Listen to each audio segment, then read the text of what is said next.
Tuhan,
Malam ini saya mengucap syukur jika bersama-sama bisa merayakan Natal bersama-sama. Karena Natal ini sungguh merupakan buat saya sesuatu ucapan syukur, karena yang tadinya kita tidak punya pengharapan itu datang dalam kehidupan kita. Amin. Nah saudara, saya berikan satu tema dari Bethlehem, terbit harapan baru. Ya, jadi dari Bethlehem itu terbit harapan baru. Amin. Oke, mari kita baca sama-sama Lukas 2 ayat 15. Ya, kita baca sama-sama. 2, 3. Setelah malaikat-malaikat itu meninggalkan mereka dan kembali ke surga, gembala-gembala itu berkata seorang kepada yang lain, marilah kita pergi ke Bethlehem untuk melihat apa yang terjadi di sana, seperti yang diberitakan. Saudara, saya merasa bersyukur. Kenapa? Mungkin gembala-gembala ini gembala yang sederhana, tapi mereka dipakai oleh Allah seperti itu. Untuk apa mereka ke Bethlehem? Ya. Apa yang terjadi sebetulnya di kota yang kecil itu, saudara?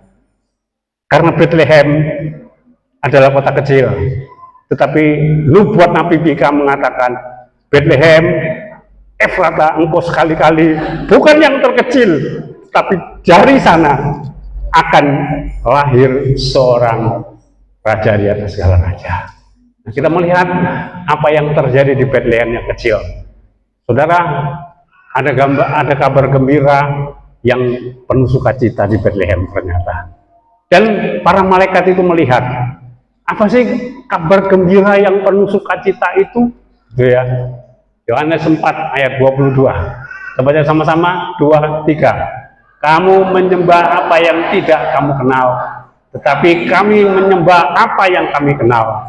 Sebab keselamatan datang dari bangsa Yahudi.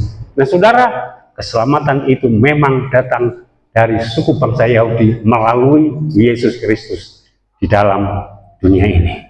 Nah saudara, itulah kabar sukacita. Kenapa kok dibilang sukacita? Karena itu mulai menimbulkan harapan baru yang berdenyut kembali, yang tadinya telah terhilang. Satu contoh yang mewakili kita, seringkali kita umat beragama tetapi masih seperti wanita Samaria ini. Apa yang terjadi? Saudara masih ingat wanita Samaria ini berapa istrinya? Suaminya? Berapa? Berapa? Juga suaminya ada banyak. Wanita ini mencerminkan kehidupan manusia pada umumnya. Kehidupan menjadi sia-sia kalau kita jauh dari Tuhan. Itu sebabnya saudara, kita itu perlu Tuhan, ya. Jadi harapan wanita Samaria ini kembali berdenyut di dalam kehidupannya. Maka dia mulai mengabarkan orang seisi kota bahwa aku telah berjumpa dengan Mesias. Nah saudara, berbahagialah saudara dan saya hari ini, karena kita betul-betul merayakan Mesias itu yang sebagai juru selamat kita. Maknanya seperti ini saudara, apa kita memaknai Natal itu identik dengan perayaan dan hadiah atau suasana sukacita? Kalau kita memaknai seperti itu, maka kita kehilangan makna Natal yang sebenarnya. Harusnya memang begitu, ya. Harusnya kita juga memaknai Natal itu dengan perayaan, tapi karena ucapan syukur kita secara rohani, bukan secara jasmani. Memang kita menerima hadiah yang luar biasa dari Tuhan. Hadiahnya saudara, kita melihat anugerah Allah yang luar biasa di dalam kehidupan kita. Memang Natal ini Tuhan mau saudara dan saya sukacita.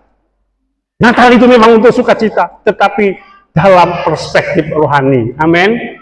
Sehingga kita menerima anugerah yang tidak ada duanya di dalam hidup kita.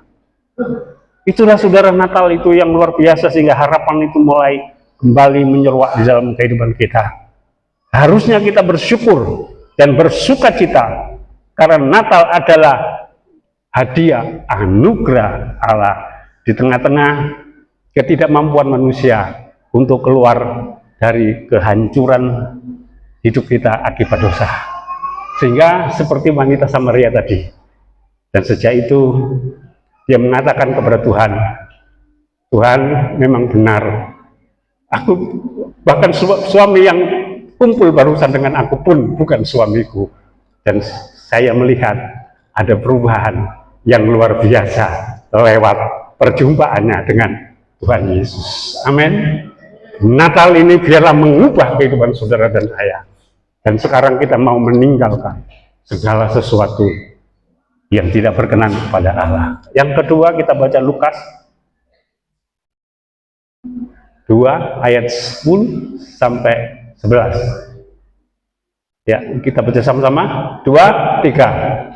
Tetapi malaikat itu berkata kepada mereka, jangan takut, sebab aku membawa kabar baik kepadamu, kabar yang akan membuat semua umat Allah bersukacita. Hari ini telah lahir juru selamat di kota Daud, dialah Mesias Tuhan. Kita melihat kebenaran ini, di kota Daud itu tempat kelahiran Daud, telah lahir seorang juru selamat bagi saudara dan saya. Nah, kabar baik ini tidak peduli ya latar belakang kehidupan saudara. Tuhan tidak pernah datang untuk golongan tertentu, Tuhan juga tidak datang untuk orang-orang tertentu. Amin. Tetapi Tuhan datang untuk setiap orang yang mau percaya. Dan tidak peduli apakah kita merasa bahwa kita tidak layak, apakah kita memang berasal dari latar belakang yang sangat kelam. Allah tidak pernah peduli, tapi Allah mau kita bersukacita menerima anugerah di dalam Tuhan Yesus Kristus. Tujuan kedatangan Tuhan Yesus ke dunia. Kita melihat sekarang, kita bertanya, apa tujuan kedatangan Tuhan Yesus datang ke dunia? Supaya saudara makin mengandalkan Tuhan. Oke, kita baca dalam Filipi 2 ayat 7 dan 8. Kita baca sama-sama. 2, 3. Melainkan telah mengosongkan dirinya sendiri dan mengambil rupa seorang hamba dan menjadi sama dengan manusia, dan dalam keadaan sebagai manusia ia telah dirinya dan taat sampai mati, bahkan sampai mati di kayu salib. Allah itu menjadi manusia sama dengan kita, dengan segala kelemahan sebagai seorang manusia. Dan ini untuk apa? Mungkin kita bertanya ya, di luar sana seringkali, kalau Tuhan Yesus itu Tuhan, kenapa kok dia lemah? Kenapa kok dia lahir aja di mana? Di tempat yang gak semestinya gitu ya kan. Masa Tuhan lahir di tempat segitu ya? Tapi dia betul-betul mengosongkan dirinya, dia mempunyai tujuan gitu ya, ingin menunjukkan gitu kepada keberpihakannya kepada orang-orang yang terpinggirkan, sehingga Yesus lahir, Allah menjelma menjadi manusia betul-betul di tengah-tengah kehinaan yang seperti itu. Artinya dia ingin menunjukkan kasih Bapa, menunjukkan keberpihakan kepada kita, dan sepanjang hidupnya dia ingin mengatakan bahwa sangat peduli dan penuh perhatian dengan orang-orang miskin, orang-orang yang dianggap aib masyarakat, loh ya kan, karena penyakit yang dideritanya, ya, dan orang-orang yang dipandang sebelah mata karena status sosial dan ekonomi. Itu tujuannya. Kita melihat sekarang pelayanan Tuhan Yesus. Coba saudara, kita melihat, kita perhatikan pelayanan Tuhan Yesus. Kenapa dia melakukan seperti itu? Itu bukan hal yang tidak direncanakan, tetapi direncanakan. Jadi dia membuat mujizat, menyembuhkan orang buta. Orang buta ini apakah orang yang tidak terpinggirkan? Dia meminta-minta di gerbang indah bait Allah. Tuh kan, Tuhan Yesus menyembuhkannya. Dia menyembuhkan orang, siapa lagi yang dianggap aib oleh masyarakat? Sakeus. Saudara masih ingat cerita Sakeus? Hari itu dia katakan, hari ini Sakeus turun dari atas pohon. Ada kerinduan orang yang seperti Sakeus untuk melihat Yesus yang datang. Hingga ketika Yesus lewat di tengah-tengah, dia mengatakan, Sakius turun, malam ini aku menginap di rumahmu. Kita melihat perjumpaan Sakius yang luar biasa dengan Tuhan Yesus yang tidak disangkanya. Dia mau menemui siapa? Orang yang dianggap aib di dalam masyarakat. Ya, saudara, saya terkagum-kagum akan Tuhan Yesus dalam pelayanannya. Dan setelah dia berjumpa dengan Tuhan Yesus, Yesus tidak memaksa Sakius untuk berubah. Amin. Yesus sekali-kali tidak memaksa Sakius untuk melakukan apa saja. Tetapi justru dari situ kesadaran Sakius terbentuk.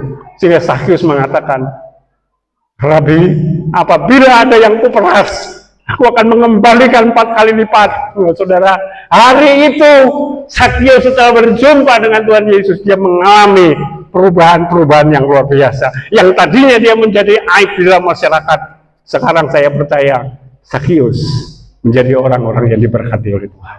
Biarlah kita seperti Sakius, mau berkomitmen kepada Tuhan. Tuhan, aku setelah berjumpa dengan Engkau, saya mau mengubah cara hidup saya yang tidak berkenan kepada Tuhan. Amin. Tuhan Yesus ingin mengembalikan gambar Allah di dalam kehidupan saudara. Amin. Gambar Allah yang telah rusak karena dosa. Biarlah Tuhan mengembalikan posisi saudara sebagai anak-anak Allah.